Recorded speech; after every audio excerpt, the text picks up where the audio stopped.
In a fast-moving city, where people judged success by titles, clothes, and the speed of their lives, there lived a quiet young woman named Elena, who worked at a small train station café, waking up before dawn each morning to brew coffee for travelers who rarely looked up from their phones.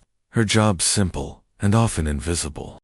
Yet Elena believed that every human being carried a hidden weight and that even the smallest kindness could make it lighter.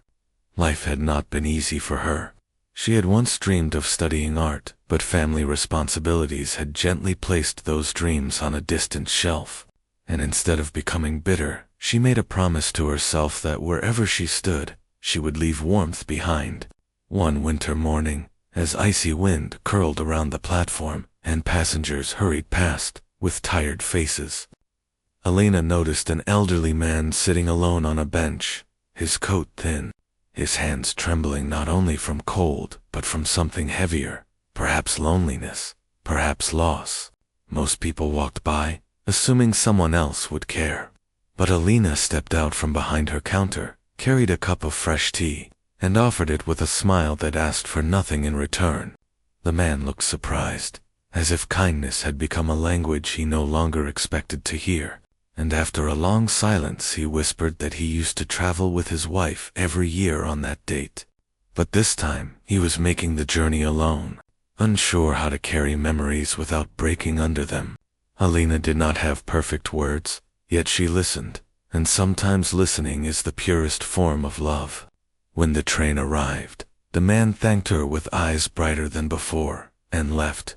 But the story did not end there, because a young journalist standing nearby had witnessed the moment.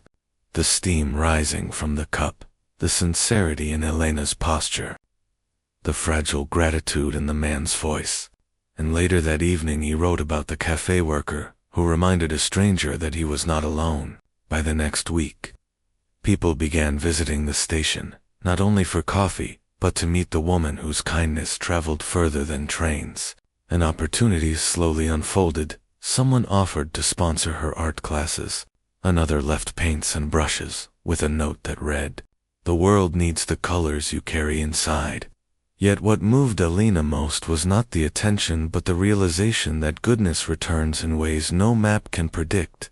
She continued to serve, to listen, to notice those sitting quietly at the edges of the crowd, understanding now that her delayed dreams had not disappeared. They had simply been waiting for compassion to open the right door.